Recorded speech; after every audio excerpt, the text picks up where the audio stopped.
Hello, I'm John. I'm the custodian of Corrick, and we continue with our plans to restore her to her former glory. In this episode, what I'd like to do is outline the choices that we're going to make regarding the navigation and the communications equipment that we need to put in, and why we're choosing what we're choosing.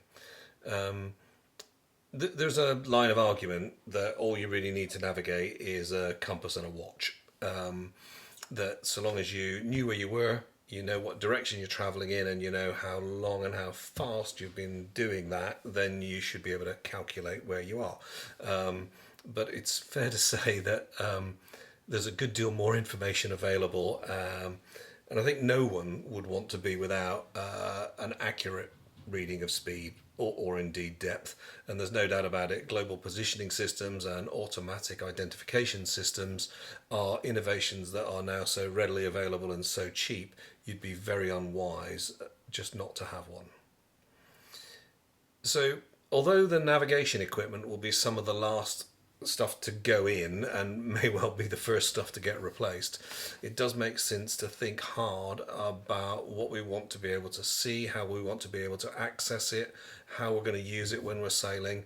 And with that in mind, and as I mentioned in an earlier episode, we went along to the boat show just to have a look at what the current state of things was, and develop a plan that would work for the real estate that we have inside our boat and the context in which we're going to be sailing it. And that is potentially quite light-handed. I'd like to be able to sail this boat on my own. I'd like to be going into unfamiliar ports, and therefore I need a reasonable amount of information that might not be just available to the eyeball. And I also want I want to set myself up for racing and training where there may be more people on the boat, but actually it's a good deal more busy scenario.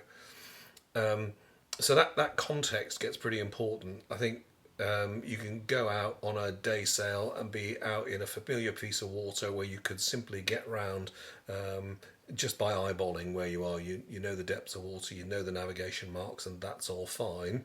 Other situations, if you're entering a strange harbour in the middle of the night when you're on your own, then you want as much help as you can get. And so thinking about that range of contexts is what has driven that. So the first thing to think about is the just above the companionway hatch, and the first thing we're going to put on here is that compass. And this compass is solar powered, independent of the ship system, and that's just fine. The next thing I want to put on the port side would be the readout of depth and speed, and I'd want to have those reading that all the time. Then for wind direction, we'll have a feed from the top of the mast showing the true and apparent wind speed and direction.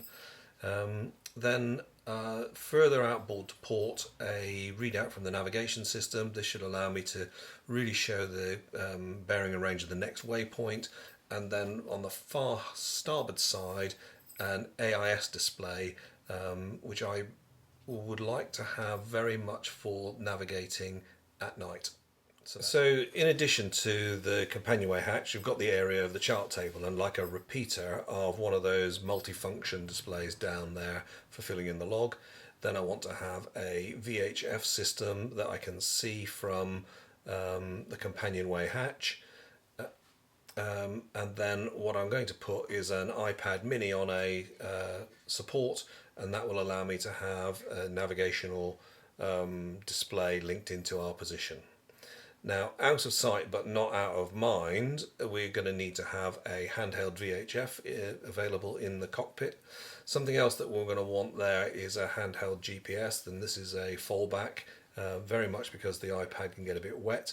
And then very much out of sight, a Fluxgate compass, and then on the rail a GPS aerial, and then an AIS receiver for the automatic identification system, and then a wireless server to feed the applications to the iPad. I think it's fair to say that I've got a little bit of experience of navigating boats, whether that be a round the cans in the Solent or much longer journeys, whether on the west coast of Scotland or further afield in different parts of Europe and in the Atlantic passaging.